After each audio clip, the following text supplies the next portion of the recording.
اس کے مقابلے میں کم رہی. یہ آہستہ آہستہ آپ دیکھیں کہ ناول کی طرف آپ لوگ جب آپ تک آتے آتے منظرنامہ تھوڑا سا بہتر ہوا اور آپ ناول تک یہ بات ہونے لگی. دیکھیے تقسیم کا زمانہ جب آپ کہتے ہیں یا آزادی کا زمانہ جب کہتے ہیں تو جو صورتحال تھی اس کے بھی تو اثرات پڑنے تھے. شاید طویل تحریروں کے لیے اس زمانے میں جو ماحول تھا وہ ویسا نہیں تھا. اور جب تقسیم ہوتی ہے 47 کا زمانہ آتا ہے تو آپ یہ دیکھ لیجئے اس سے پہلے بھی خیر ناول لکھا جا رہا تھا, بعد میں ایسا نہیں کہ بالکل ہی میدان صاف ہو.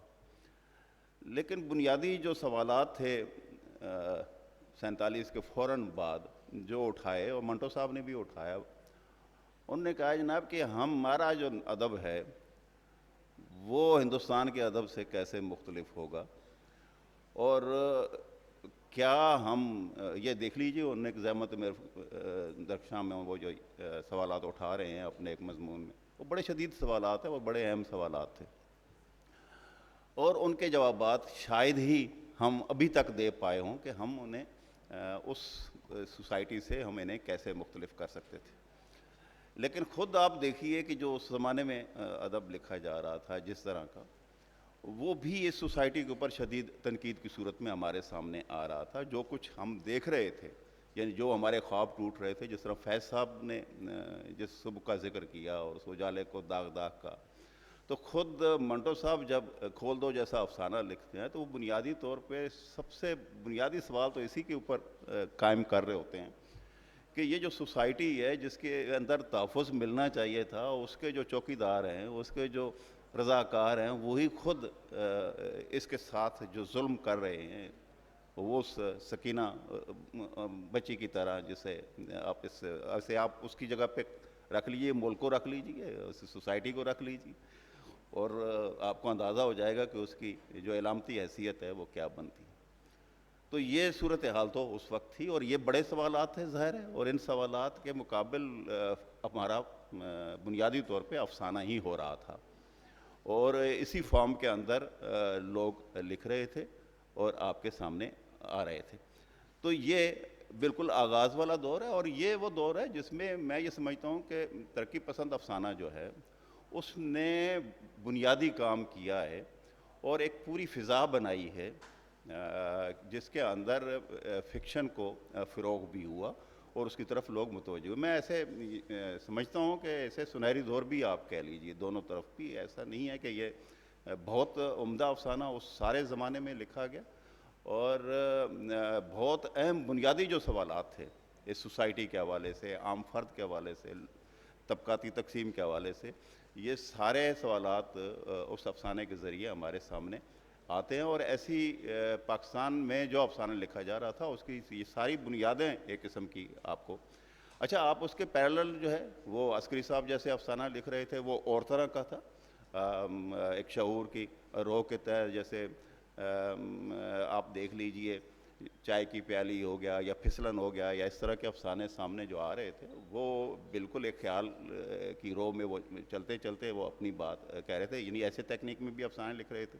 یا جیسے ممتاز مفتی جو ہیں وہ جو افسانہ لکھ رہے تھے, وہ ظاہر ہے اس میں جنس کا اور یہ چیزیں ساتھ ہی ساتھ اس کے ساتھ بھی یہ حوالے آ رہے تھے. لیکن بنیادی میں یہ سمجھتا ہوں کہ جس نے اس زمانے میں ایک فضا بنائی ہے 47 سے بعد سے لے کر 60 کے زمانے میں, اس میں آپ کو ترقی پسند افسانہ یعنی وہ فکر جو تھی وہ حاوی رہتی ہے ہمارے ہاں, اور ایک اس کی باقاعدہ تشکیل کرتی ہے ہمارے اس پورے مزاج کی, فکشن کے مزاج کی.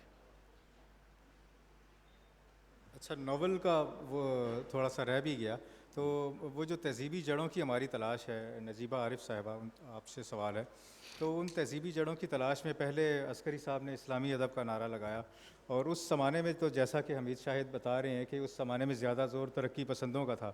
بعد میں ہم دیکھتے ہیں کہ جو اسلامی ادب جس کو عسکری صاحب نے کہا تھا اور جو اس وقت تک وجود میں نہیں آیا تھا, وہ وجود میں بھی آنے لگا. راجہ گدھ لکھا گیا, اور علی پور کا ایلی اس کو تک ویسا تو نہیں کہا جا سکتا, لیکن وہ بھی ممتاز مفتی نے لکھا جن کو ان چیزوں سے خاصی دلچسپی تھی. اب آپ کی کتاب سامنے آئی ہے جو کہ ایک ایسی حیت میں ہے کہ جس کو میرا خیال ہے کہ ناول بھی کہہ سکتے ہیں. تو اس کی قبولیت جو ہے وہ جو دوسرے ادبی حلقوں ہیں ان میں تنقید بھی ہوتی ہے راجا گدھ وغیرہ کی. تو آپ کیا سمجھتی ہیں کہ یہ جو ایک الگ رو تھی جس میں راجا گدھ لکھا گیا، علی پور کا ایلی ہے، یا بعد میں اب اور بھی لکھے جا رہے ہیں، جس کے بارے میں یہ سمجھتا ہوں کہ عسکری صاحب نے جو کہا تھا اسلامی ادب، اس سے کچھ اس کا تعلق جڑتا ہے، تو اس کی قبولیت ادب میں کیوں نہیں ہے؟ آپ اس ادب کے بارے میں کیا سمجھتی ہیں؟ شکریہ. 2-3 سوال آپ نے کیے، بہت اہم سوال. پہلی بات تو یہ آواز آن کرتے ہیں. جی آن ہے، آ رہی ہے جی. شکریہ. تو پہلی بات تو ابھی آپ نے ایک سوال پوچھا تھا کہ کیا وجہ ہے کہ تقسیم کے بعد ناول کی نسبت افسانہ زیادہ مقبول ہوا اور زیادہ اچھا لکھا گیا. میرا خیال ہے کہ بعض چیزیں ایک کلیشے کی طور پر عام ہو جاتی ہیں اور ہم ان کو دوبارہ سے ری وزٹ نہیں کرتے. مثلاً یہ بات کہ تقسیم کے بعد افسانہ اچھا لکھا گیا اور ناول نظر انداز ہوا، اس کو ری وزٹ کرنے کی ضرورت ہے، کیونکہ بہت اچھے ناول لکھے گئے ہیں اور ناولوں میں عبداللہ حسین، انتظار حسین، قرۃ العین حیدر، شوکت صدیقی، جمیلہ ہاشمی، بانو قدسیہ، خدیجہ مستور، ممتاز مفتی کے ناول کا آپ نے ذکر کیا. تو ان ناولوں نے بھی اردو ادب میں یا فکشن میں بہت اہم کردار ادا کیا ہے اور ہم کسی طور ان کو نظر انداز نہیں کر سکتے. اچھا، جہاں تک یہ بات ہے کہ اسلامی ادب کی تحریک اور حسن عسکری اور ان ناولوں کا جن کا آپ نے ذکر کیا اس تحریک سے وابستہ ہونا، تو مجھے اس بارے میں کچھ تحفظات ہیں. ذاتی طور پر میں یہ سمجھتی ہوں کہ وہ ادب، چاہے وہ فکشن ہے یا شاعری ہے، جو کسی شعوری مقصد کو ذہن میں رکھ کر لکھا جائے اسے ہم زیادہ سے زیادہ پروپیگنڈا کہہ سکتے ہیں. جب تک وہ اپنے وجود کے کسی گہری سچائی کا اظہار نہیں کرتا، میں اسے سچا ادب نہیں مان سکتی. اگر کوئی مقصد وجود کے اندر موجود ہے، اس کی تہ میں موجود ہے، وہ اس کی باطن کی سچائی ہے اور بے ساختہ طور پر، غیر شعوری طور پر اس کا ادب میں اظہار ہو رہا ہے، تو یقیناً وہ ادب کا حصہ ہے. لیکن اگر آپ کسی بھی تحریک سے، خواہ وہ ترقی پسند ہو، اسلامی ہو، پاکستانی ہو، کسی بھی تحریک سے وابستہ ہو کر اس تحریک کے مقاصد کو آگے بڑھانے کے لیے شعوری طور پر کوئی خاص قسم کا ادب تخلیق کرتے ہیں، تو اس کی تحریکی اہمیت ہو سکتی ہے، مقصدی اہمیت ہو سکتی ہے، مگر اس کی ادبی اہمیت نہیں ہو سکتی. جیسے علی پور کا ایلی کا آپ نے ذکر کیا، یہ بہت فراموش شدہ ناول ہے.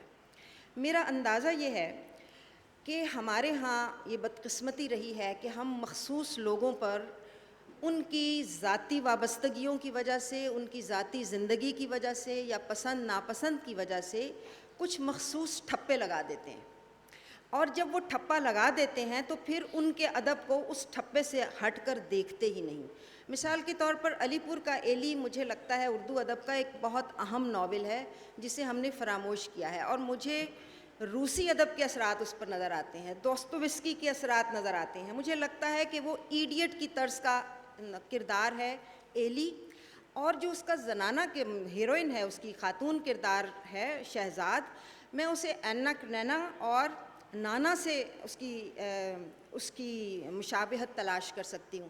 مجھے لگتا ہے وہ ایک بہت فیمنسٹ کردار ہے، ایک ایسی عورت جو ایک انتہائی پسماندہ معاشرے میں، ایک انتہائی بند ذہن کے معاشرے میں رہ کر اپنی مرضی کو امپلیمنٹ کرتی ہے، اور اس کے نتیجے میں وہ پورے سماج کی ملامت کا بوجھ اٹھاتی ہے. تو وہ ایک بہت بڑا کردار ہے، لیکن بری طرح سے نظر انداز ہوا محض اس وجہ سے کہ ممتاز مفتی کو ایک گروہ کے ساتھ وابستہ سمجھا جاتا رہا، اور اس گروہی وابستگی کی وجہ سے جو ان کی ذاتی بھی ہو سکتی ہے، نظریاتی بھی ہو سکتی ہے، ان کے فن کو اس اینک کے بغیر دیکھنے کی زحمت نہیں کی گئی. اسی طرح راجا گدھ کی بھی صورتحال ہے. راجا گدھ فکشن ہے. ہم سمجھتے ہیں کہ جب ہم یہ سمجھتے ہیں کہ فکشن آپ موجود حقیقت سے اوپر اٹھنے کا نام ہے، لیکن ہم اس فکشن کی ہر بات کو مصنف کا نقطہ نظر قرار دے دیتے ہیں، اور ایسے لگتا ہے کہ مصنف نے اس نقطہ نظر کو پیش کرنے کے لیے ہی یہ فکشن تخلیق کیا ہے. اس کا کردار سیمی بہت اہم کردار ہے راجا گدھ کا. ایک فیمنسٹ نقطہ نظر سے اس کردار کا مطالعہ ضروری ہے. اچھا، جو اس میں حلال اور حرام کے فلسفے کی پیشکش کی گئی ہے، یہ نقطہ نظر کوئی بھی پیش کر سکتا ہے، یعنی یہ بات کہیں پر بھی نہیں لکھی جا سکتی اور ہم نہ سمجھ سکتے ہیں کہ مذہب جو ہماری معاشرے کی ایک بہت بڑی حقیقت ہے، اور جب ہم کہتے ہیں کہ ادب ہمارے معاشرے کا، ہمارے سماج کا اظہار کرتا ہے، تو ہم یہ کیسے کہہ سکتے ہیں کہ ادب میں مذہبی رویے ظاہر نہیں ہونے چاہیے، جبکہ مذہب ہماری زندگی کا حصہ ہے۔ تو جس حد تک مذہب ہماری زندگی کا حصہ ہے، اس حد تک مذہب ہمارے ادب میں بھی اس کا اپنا رول ادا کرتا رہا ہے۔ محض کسی اور مخالفت کی وجہ سے، نظریاتی مخالفت کی وجہ سے کچھ خاص لوگوں کو رد کرنا یا ان کے اوپر ایک مخصوص ٹھپا لگا دینا، یہ بدقسمتی سے ہمارے ہاں رہا ہے، جو میرا خیال ہے کہ اب اس کو دور ہو جانا چاہیے۔ تو میں یہ سمجھتی ہوں کہ ہمارے ہاں جو تہذیب کی تلاش ہے، اس کا تعلق صرف مذہب سے نہیں ہے۔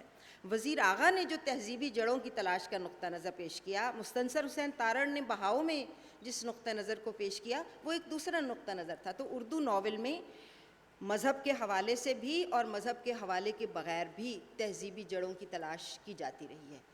اگر اس بات کو آگے بہت شکریہ۔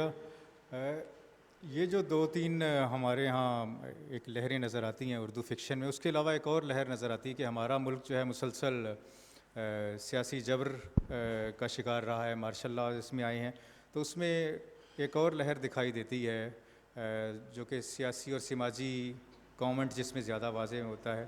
اور نجیبہ کہہ رہی تھی کہ ادب کو پروپیگنڈا نہیں ہونا چاہیے، لیکن ایک اور نقطہ نظر بھی ہے جس کی حمایت یا مخالفت کی جا سکتی ہے اور کی جاتی ہے، جیسا کہ جارج آرویل نے کہا ہے کہ تمام ادب پروپیگنڈا ہوتا ہے۔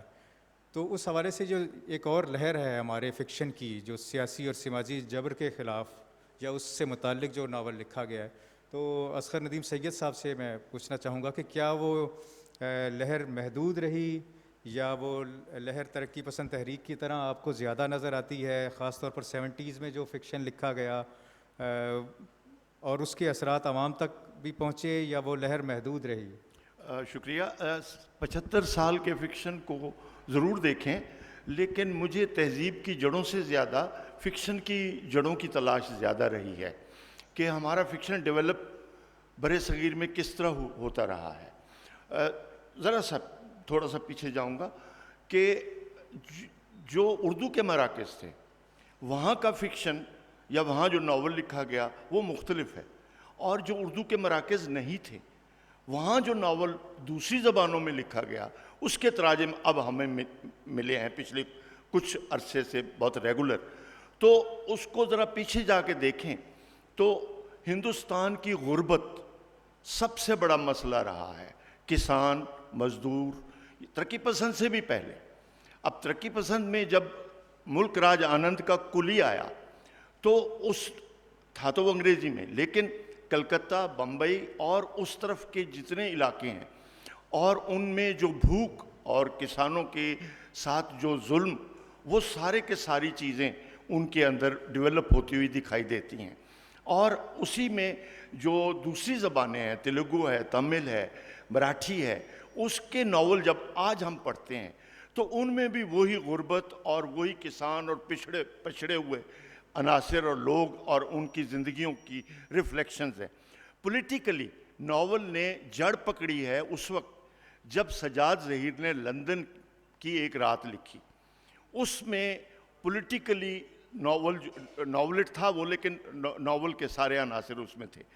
تو اس سے ذرا پیچھے جاتے ہیں تو رتن ناتھ سرشار کا فسانہ آزاد ہمیں نہیں بھولنا چاہیے کہ وہ اتنا بڑا کینوس میں اس نے ایک تہذیب کو کس طریقے سے دیکھا ہے، اس کی اچھی جھلکیاں بھی دیکھی ہیں، اس کی زوال کی جھلکیاں بھی دیکھی ہیں، وہ کس طرح سے وہ اس کو بیان کر رہا ہے۔ اسی طریقے سے ایسی بلندی ایسی پستی میں عزیز احمد نے کلونیل پیریڈ کو جس طریقے سے ڈسکس کیا ہے، وہ بھی تقریباً ایک پولیٹیکل سٹیٹمنٹ ہے، اور بہت بڑی کہ راجے راجواڑے جس طرح ٹوٹے ہیں اور ان کے ٹوٹنے کی جو جتنے عوامل ہیں وہ سب کے سب کیا شکلیں اختیار کر رہے ہیں۔ ایک اشرافیہ کس گو میں پھنس گئی ہے، کس طریقے سے پھنسی ہوئی ہے، اور پھر اس کے اپنی پریارٹیز کیا ہیں۔ تو اس طرح سے یہ چند نشانیاں ایسی ہیں جو ہمیں بتا دیتی ہیں کہ ترقی پسند تحریک کا ناول جو ہے وہ کس طریقے سے ڈیولپ ہو رہا تھا۔ اور اسی طرح فضل احمد کریم فضلی کا خون جگر ہونے تک بہت کم اس پہ توجہ گئی ہے لوگوں کی کہ وہ کس طرح بنگال کو اور اس کے قحط کو وہ کس طریقے سے دیکھ رہا تھا. تو اس طرح کہانی چلتے چلتے جب کرۃ العین حیدر تک آتی ہے تو کرۃ العین حیدر کو بھی آج اگر آپ پڑھیں تو میں ایک صرف اس کی لائن آپ کو بتاتا ہوں کہ وہ ہمیں آج کے ہندوستان کی کیا جھلک دکھا رہی ہے. حالانکہ پاکستان میں بیٹھ کے لکھا گیا, یہیں پہ اس پہ تنقید ہوئی, پھر وہ یہاں سے ان کو جانا پڑا. تو اس میں ایک کردار نعیم ہے, وہ باہر سے پڑھ کے آیا ہے اور وہ ایک پوسٹ پہ اپلائی کرتا ہے اور وہ سلیکٹ نہیں ہوتا. تو دوسرا کردار اس سے پوچھتا ہے, بھائی نہیں, تم تو بہت پڑھ کے آئے ہو اور تم اس پہ سلیکٹ نہیں ہوئے. تو کہتا ہے اس کا جواب میں آپ کو یوں دوں گا, یہ پوچھیں کہ اس پہ کون سلیکٹ ہوا ہے. تو وہ کہتے تو یہ بتا دو. کہتا ہے اس پہ کہ ہندو سلیکٹ ہوا ہے, اس ہندو کو مجھ پہ فوقیت دی گئی ہے. یہ کرۃ العین لکھ رہی ہیں. تو وہ بتا رہی ہیں کہ کس طریقے سے ہندوستان میں یہ تفریق کس دن سے پڑ گئی تھی, قیام پاکستان کے بعد یا ہندوستان کے تقسیم ہونے کے بعد. تو بہرحال تو یہ پولیٹیکل سٹیٹمنٹ شامل ہوتی ہے اور پھر یہ بہت آگے تک جاتی ہے. اداس نسلیں وغیرہ سب کا ذکر کرنے کی مجھے ضرورت نہیں. آپ نے جو سوال کیا ہے میں اس پہ آتا ہوں کہ 70 کے بعد آپ نے یہ سوال کیا تو اس میں 2-3 بہت اہم ناول آتے ہیں. اس میں ایک ناول ہے اس کا انیس ناگی کا, دیوار کے پیچھے. وہ دیکھیں کہ وہ انٹلیکچوئلز کو کس طرح تقسیم ہوتے دیکھ رہا ہے اور کس طرح خوفزدہ ہے انٹلیکچوئل خفیہ پولیس سے, اور خفیہ پولیس کا تصور کیا, اور ضیاء الحق اس کے ساتھ ہی آ رہا ہے. تو دیوار کے پیچھے نے بہت معنویت دی جب ضیاء الحق کا دور آ جاتا ہے.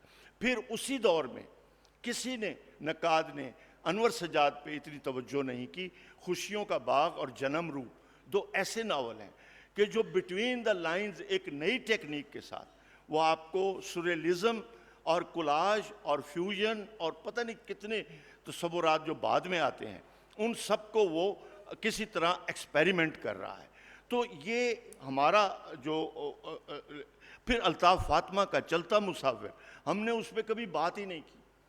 جو بنگال کی ساری پولیٹیکل موومنٹس ہیں, اور پھر اسی طرح کرۃ العین حیدر کا جو چاندنی بیگم کے ساتھ وہ ناول جس میں بنگال کی تحریکیں ہیں, آخری شب کے ہم سفر. اب یہ ساری جو ناول کا سفر ہے, یہ اس کو ضرورت جن چیزوں کی تھی وہ مل رہی تھی کہ ایک پولیٹیکل اور جو کلونیل پیریڈ کا سارا اظہار تھا, اور اس کے ساتھ ساتھ جو ہجرت کے بعد نئے بدلتے ہوئے سماج ہیں, معاشرے ہیں, ٹرانسفارم ہو رہے ہیں, اور وہ کن شکلوں میں ٹرانسفارم ہو رہے ہیں. وہ طبقہ جو نیچے تھا وہ تجارت میں کیسے اوپر آ رہا ہے, وہ تجارت کیسے کر رہا ہے, اور کس طرح سے پھر زمینوں کی تقسیم, پھر زمینوں کسانوں کو بے زمین کرنا اور اس کی جگہ کالونیاں بنانا. ہاؤسنگ سوسائٹی کرۃ العین حیدر کا ہے, خدا کی بستی شوکت صدیقی کا. یہ سارے ان مسائل سے جھوج رہے تھے اور سارے انہی مسائل کو وہ دیکھنا چاہ رہے تھے. تو میں سمجھتا ہوں ناول کا پورا سفر کوئی بھی ایسا زمانہ نہیں کہ اس نے ان چیزوں سے نگاہ ہٹائی ہو. یہ ساری چیزیں اس میں آئیں.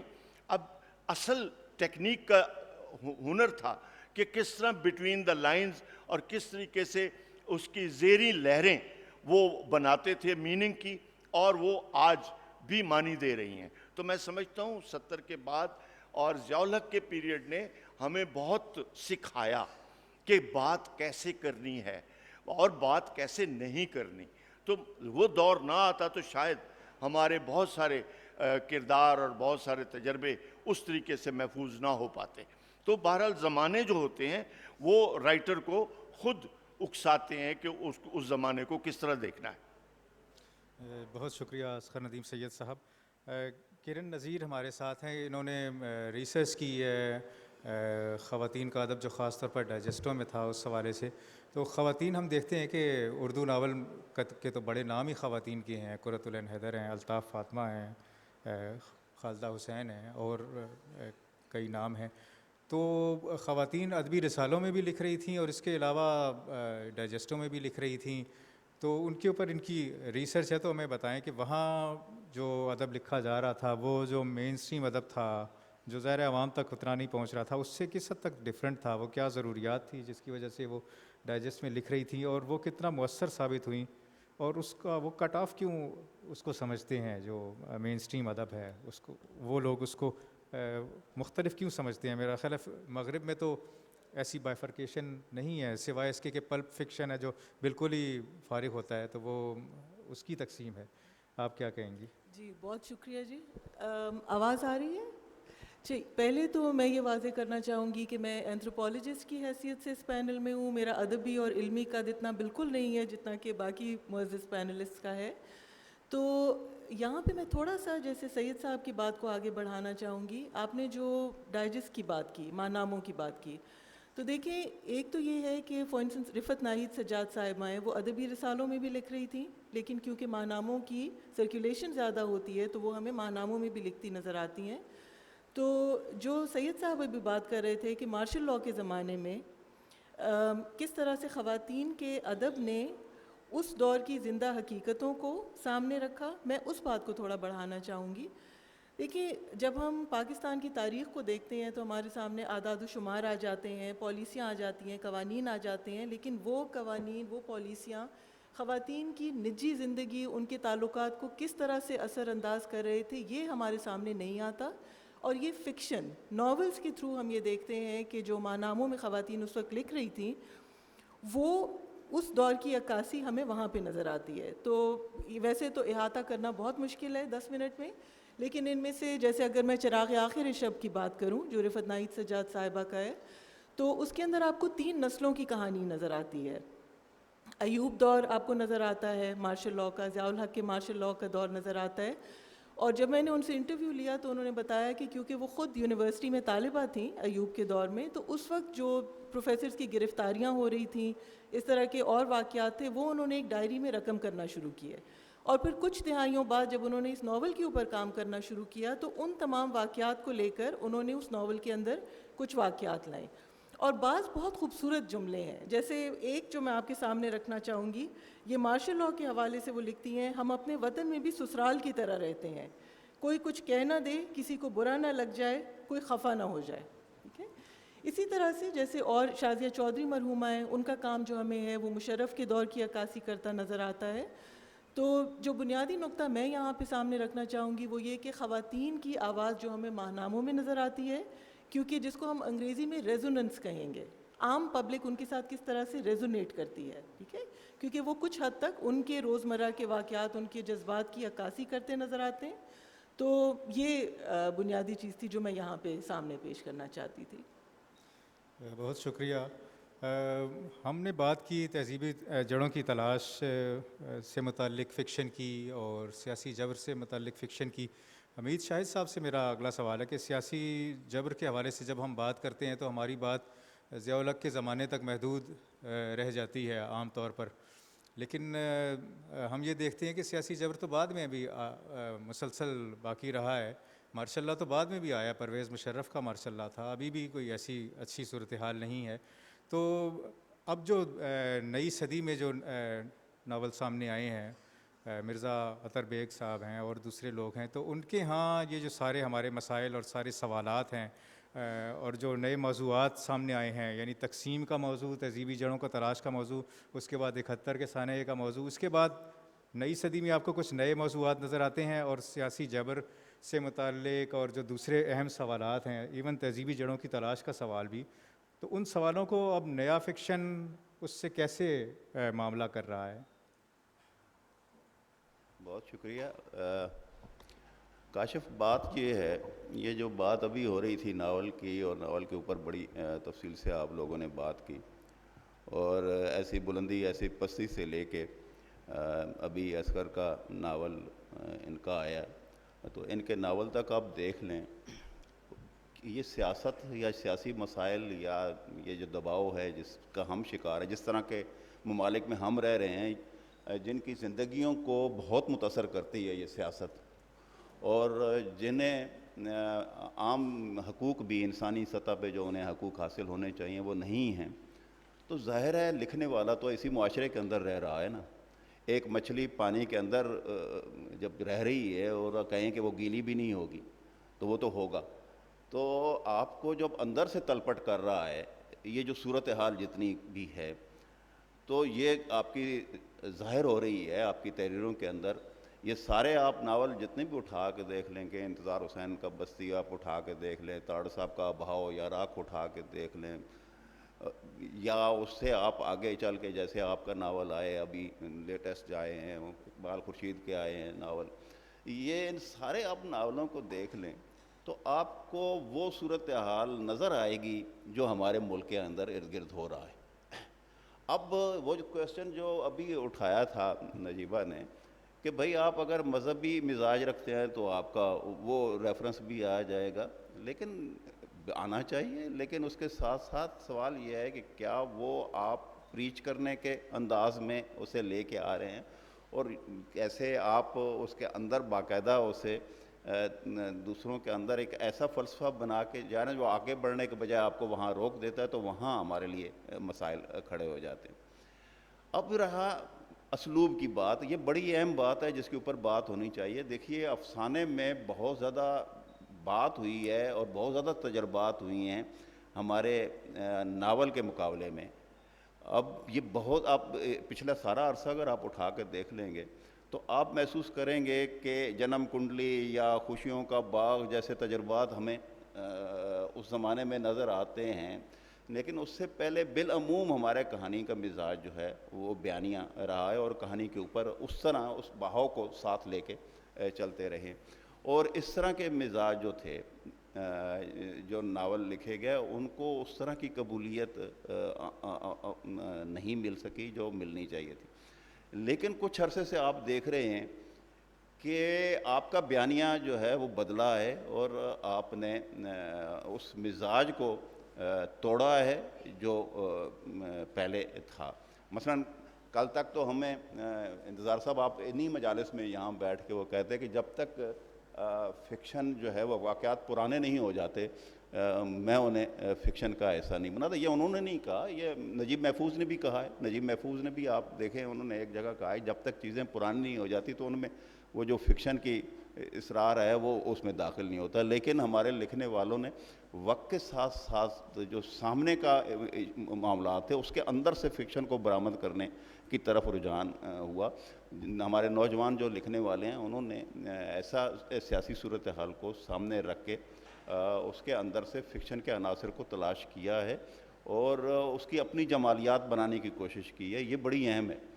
میں یہ سمجھتا ہوں کہ اس ساری صورتحال میں صرف وہ نہیں، یہ 9/11 کا جو واقعہ ہوتا ہے یا اس کے بعد کی جو صورتحال ہے، جو ہمارے تہذیبی وجود جو ہمارا ٹوٹتا ہے، قومی وجود جو ٹوٹتا ہے اور بکھرتا ہے اور ہم بہت سارے شکوک کا شکار ہو جاتے ہیں، تو ایسی حالت میں جب انسان کا دشمن ہو جائے اور اپنے اور پرائے میں تمیز نہیں رہے گی تو ظاہر ہے فکشن لکھنے والا بھی اس کے لیے کچھ نہ کچھ وسیلے تلاش کرے گا لکھنے کے.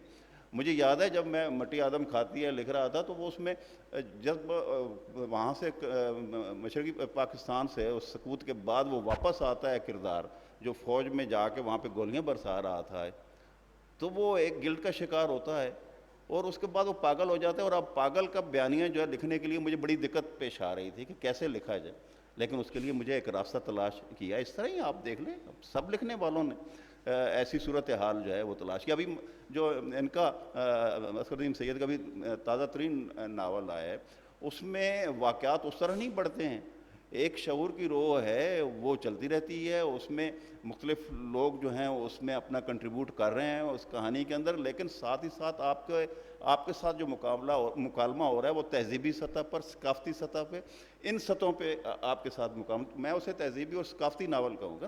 یعنی اس رخ سے بھی چیزوں کو دیکھا جا رہا ہے. محض واقعہ اہم اب نہیں رہا بلکہ واقعات کے پیچھے جو کچھ چیزیں موجود ہوتی ہیں اور جو عوامل موجود ہوتے ہیں وہ بھی اہم ہیں اور وہ ان کو لے کے آگے اس کا مزاج بناتے ہیں. اس سوال کو میں بھی لینا چاہتا ہوں جو آپ نے پولیٹیکل.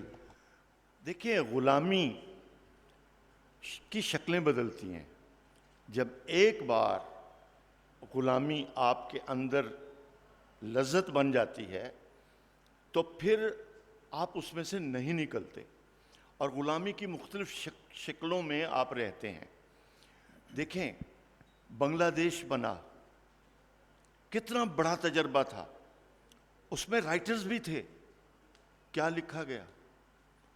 آپ بہت سارے چیزوں پہ سوال نہیں اٹھا سکتے، آپ اداروں پہ سوال نہیں اٹھا سکتے، تو یہ غلامی کی شکل ہے۔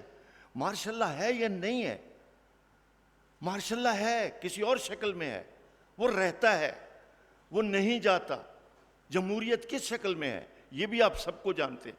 مذہب پہ بات ہو سکتی ہے؟ نہیں ہو سکتی۔ کس شکل میں ہو سکتی ہے بات؟ جو کچھ ہوا دہشت گردی کے نام پر، اس میں کیا کیا تانے بانے تھے، اس پہ کوئی ناول کیسے سوچے گا، کیسے لکھے گا؟ تو ہمارا ادیب، ہمارا رائٹر دباؤ میں ہے۔ جو گمشدہ لوگ ہیں ان پہ لکھیں، آپ کیسے لکھیں گے؟ اٹھا لیے جاتے ہیں، جو غائب ہو جاتے ہیں، یہ سارے حقائق ہیں۔ اور ناول جب آپ لکھنے کی کوشش کرتے ہیں، کوئی بھی کرتا ہے، تو اس کے سامنے یہ کھڑے ہو جاتے ہیں سوال، تو کدھر سے نکلے گا وہ ٹھیک ہے کہ آپ ایک ٹیکنیک ایوالو کرتے ہیں، آپ سمبل بناتے ہیں، آپ کو مدد دیتا ہے سوریلزم، آپ کو مدد دیتے ہیں اور وسیلے، مان لیتا ہوں میں، لیکن پھر بھی آپ کو معنی بنانا ہے۔ معنی نہیں بنائیں گے تو کیا کریں گے آپ؟ خالی اظہار تو نہیں ہے نا، اس کے اندر جو پرتیں ہیں، جو نیوانسز ہیں، ان کو بھی تو لانا ہے۔ ایک کمپلیکس تجربہ ہے، ایک بڑا کمپلیکس تجربہ ہے، اس کی کئی شاخیں اور جڑیں، تو وہ نہیں بن پاتا، وہ نہیں بن پائے گا جب تک۔ یہی فرق ہے ایک باہر کے لکھنے والے میں، اور ابھی ناول آیا عبدالرزاق گرناہ کا پہلا جو اس نے لکھا تھا ناول، میں اس کو دیکھ رہا تھا، اس کا ترجمہ جب اردو میں آیا ہے، اس کو جب پڑھا ہے، تو میں دیکھ رہا تھا کہ وہ شخص اپنے اس قبیلے اور اپنے اس ملک میں جب مشکوک ہوا ہے، اور جب فوج آئی ہے اور انہوں نے اس پہ ظلم کیے ہیں اور تفتیش ہوئی ہے، وہ اپنے فیملی کے ساتھ وہاں سے کیسے بھاگا ہے، اور بھاگ کے وہ پھر اس کی جو دوسری، تو وہ پہلا بایوگرافیکل ہے یہ اس کا ناول، تو اس کے اندر یہ ساری چیز۔ اور ہم اپنے ناولوں کو دیکھیں تو کیا ہم میں اتنی ساری جرت ہے کہ ہم ان چیزوں سے نکلیں اور نکل کے ہم ایک سٹیٹمنٹ دیں اور ہم بات کر سکیں؟ تو میں سمجھتا ہوں کہ 70 کا جو آپ نے ذکر کیا اور اس کے بعد کا جو سارا سفر ہے، اس میں مثلا 77 تک یا 80 تک بنگلہ دیش کے بارے میں کوئی ہمیں اس طرح کی سچی دستاویز کہیں نہیں ملتی۔ وہ 2 مینار مسعود مفتی نے لکھی، وہ بالکل ایک اور طرح کی بیوروکریٹک ایک اس کا سفر ہے، ایک رپورٹ آیا ہے۔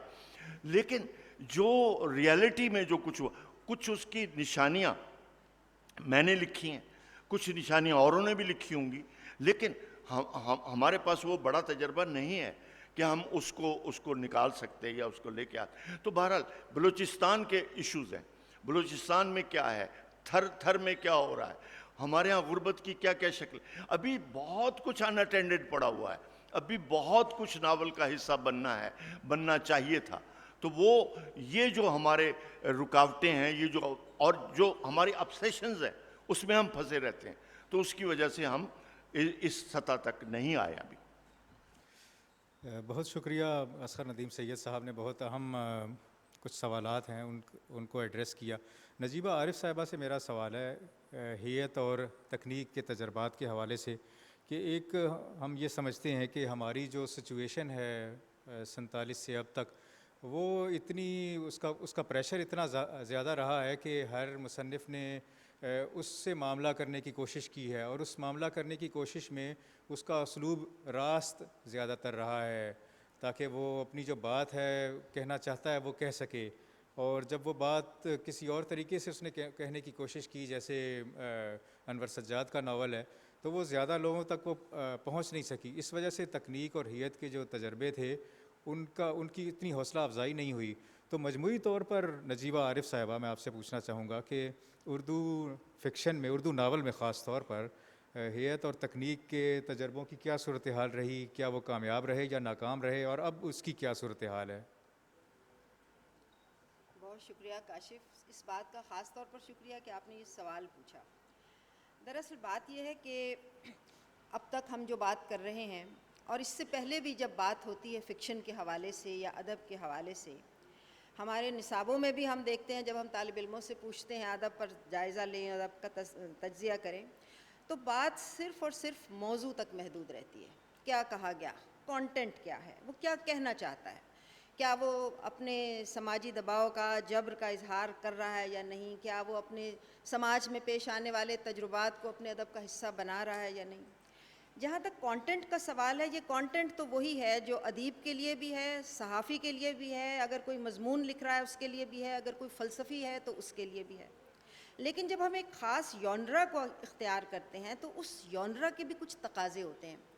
مثال کے طور پر کوئی بھی موضوع ہے، خواہ وہ مارشل لاء کا موضوع ہے یا مذہب کا ہے یا سماج کا ہے یا تہذیب کا ہے، اب اگر ہم اسے ناول میں لانا چاہتے ہیں تو ہم کیا کرتے ہیں؟ ایک ناول نگار اسی موضوع کو، اسی تجربے کو جب ناول میں بیان کرنا چاہے گا تو اس کا اظہار ایک صحافی کے اظہار سے کس طرح مختلف ہوگا، یہ بنیادی سوال ہے۔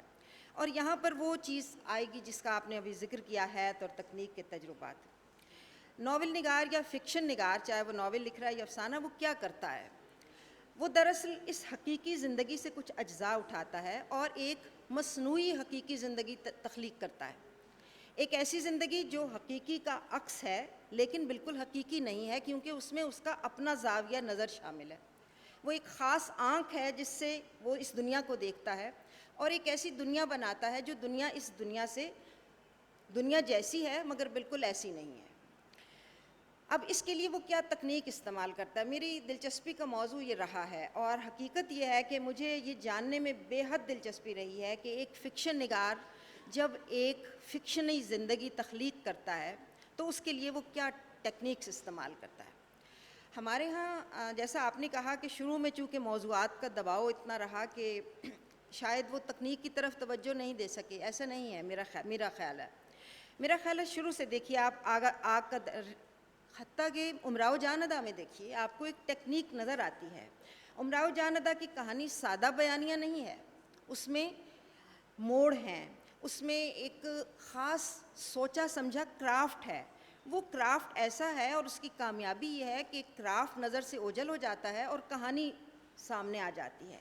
ہم دیکھتے ہیں کہ ابتدائی زمانے میں جو ناول لکھا گیا اس میں کرافٹ کی یہ ہنرمندی نظر آتی ہے کہ کرافٹ تو موجود ہے مگر وہ سادہ بیانیہ نہیں ہے، کرافٹ موجود ہے لیکن اس کے باوجود وہ دکھائی نہیں دیتا، اوور پاورنگ کرافٹ نہیں ہے کہ پڑھنے والا فوراً سمجھ جائے کہ اس میں یہ تکنیک استعمال کی گئی ہے۔ لیکن اس کا نتیجہ یہ ہوا کہ جیسے مثال کے طور پر خود کلامی کی تکنیک میں لکھے گئے ناول بھی اور افسانے بھی، شعور کی رو کی تکنیک استعمال کی گئی، خط کی تکنیک استعمال کی گئی، روز نامچے کی تکنیک استعمال کی گئی، مکالمے کی تکنیک استعمال کی گئی۔ تو یہ مختلف تنوع تکنیک کا ہمیں شروع سے ہی نظر آ رہا ہے فکشن میں اور بالخصوص ناول میں۔ لیکن ابھی آپ نے 21ویں صدی کے ناول کی بات کی ہے تو میرا معمولی سا جو مطالعہ ہے اس سے میں اس نتیجے پہ پہنچی ہوں کہ 21ویں صدی میں تکنیک فکشن پر غالب آتی بھی محسوس ہو رہی ہے، بالخصوص ناول میں۔ اس کا جواز سمجھنے کے لیے بھی مزید میرا خیال ہے مطالعے کی ضرورت ہے اور غور و فکر کی ضرورت ہے۔ لیکن 21ویں صدی میں جو ناول لکھا جا رہا ہے اس میں تکنیک بہت نمایاں ہے۔ ایسا لگتا ہے کہ شعوری طور پر تکنیک کو سوچ سمجھ کر بیان کیا گیا ہے، اور یہ جو تکنیک ہے یہ پوسٹ ماڈرن ایرا سے آ رہی ہے ہمارے پاس۔ جیسے ہم دیکھتے ہیں کہ تین چار نہیں بلکہ کچھ 10-12 تکنیکیں ایسی ہیں جو اردو ناول میں بھی ہمیں اسی شدت سے دکھائی دے رہی ہیں 21ویں صدی کے اردو ناول میں جیسے وہ مغرب میں ہیں۔ مثال کے طور پر آئرنی، بلیک ہیومر، پلے فلنس اور سنسنی خیزی، پیرانویا، یہ 3-4 تکنیکیں ہمیں بہت سے ناولوں میں دکھائی دے رہی ہیں۔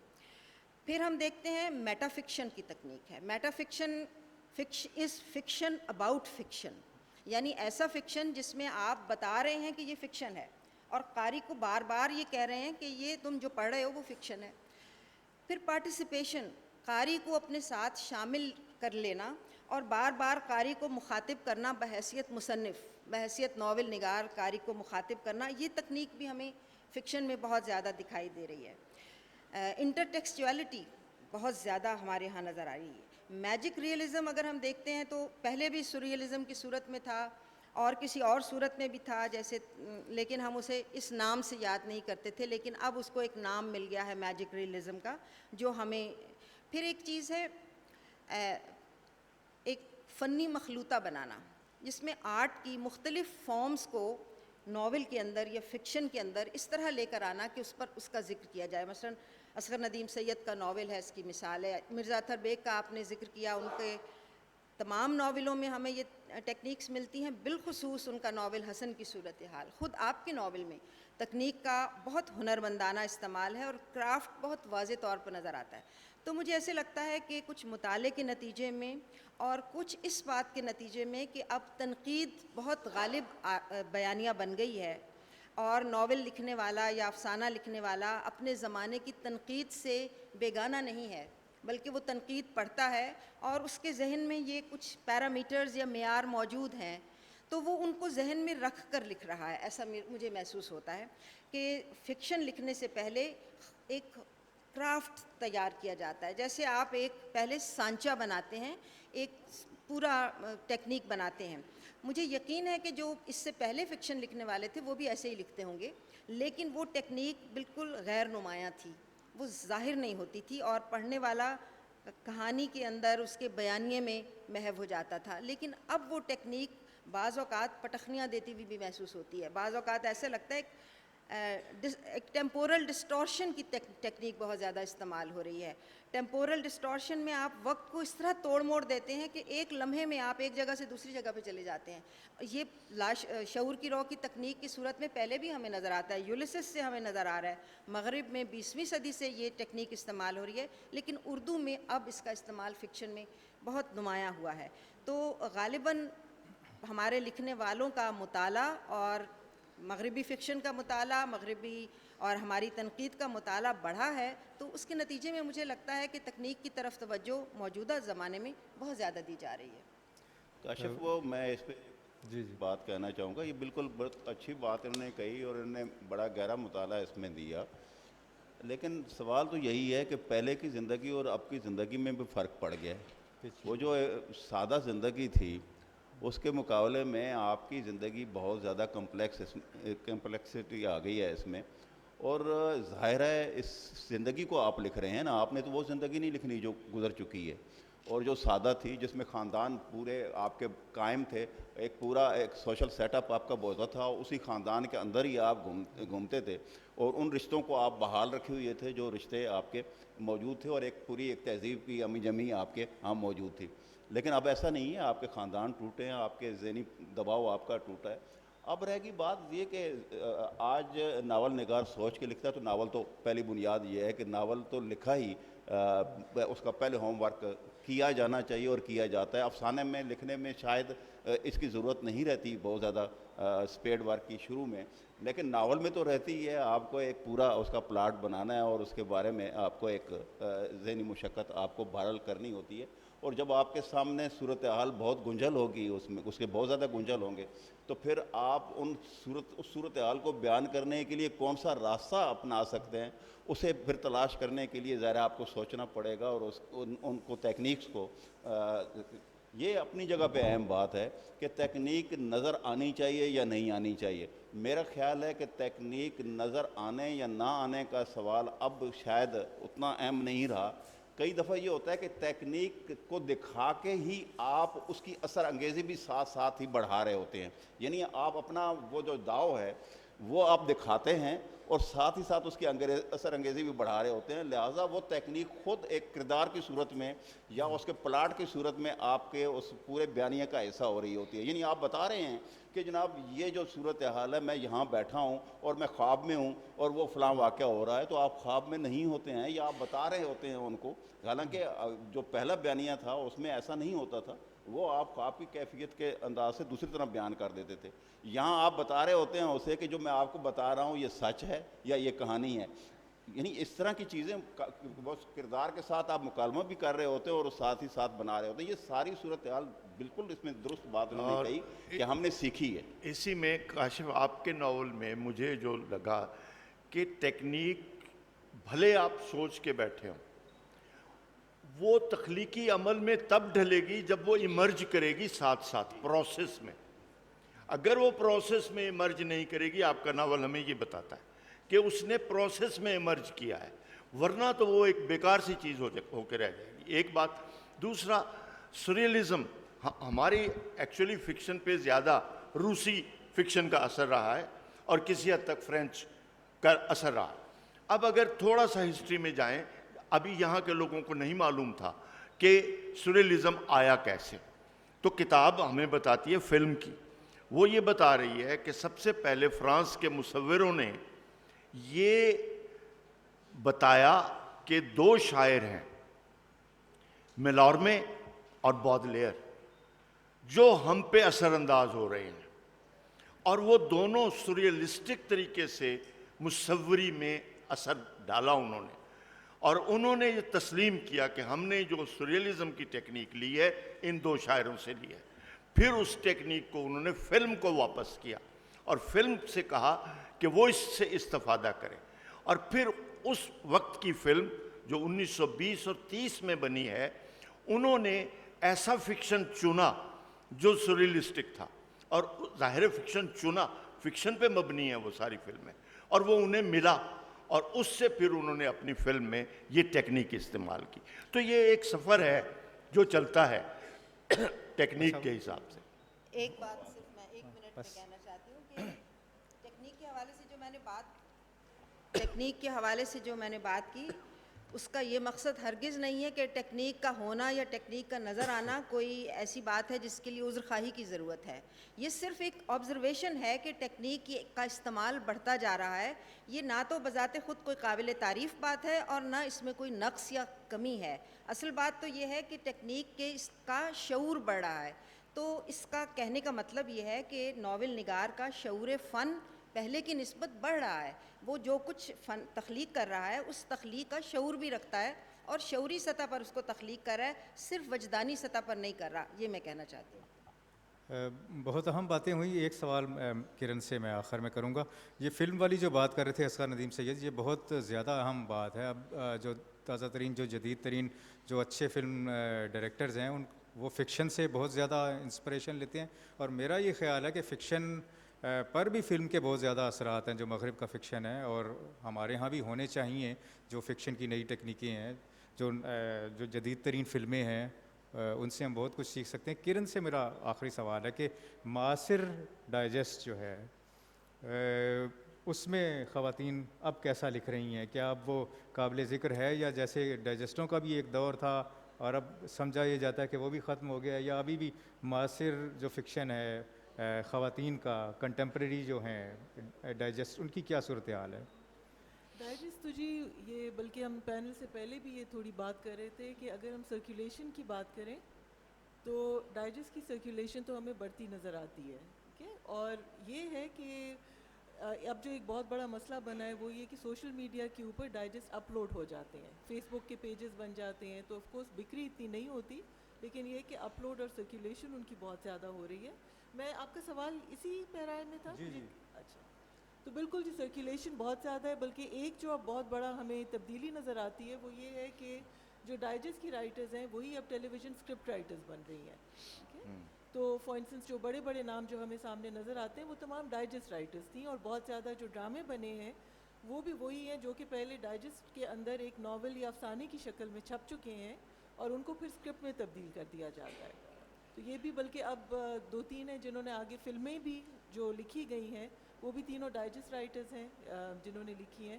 تو یہ جو شفٹ ہے پرنٹ میڈیا سے الیکٹرانک میڈیا کا جو ان کا سفر ہے، یہ بہت بڑی تبدیلی ہے. لیکن یہاں پہ ایک جو میں بنیادی نقطہ سامنے رکھنا چاہوں گی وہ یہ کہ جی، جب تنقید ہوتی ہے تو ہم ڈائجسٹ رائٹرز کے کام کو بہت تنقیدی نگاہ سے دیکھتے ہیں کہ ٹیلی ویژن ڈراموں کا وہ معیار نہیں رہا. لیکن ایک بات جو میں سامنے رکھنا چاہوں گی وہ یہ کہ ان کے ہاتھ میں اپنا اسکرپٹ اکثر نہیں ہوتا. وہ جب اسکرپٹ دیتی ہیں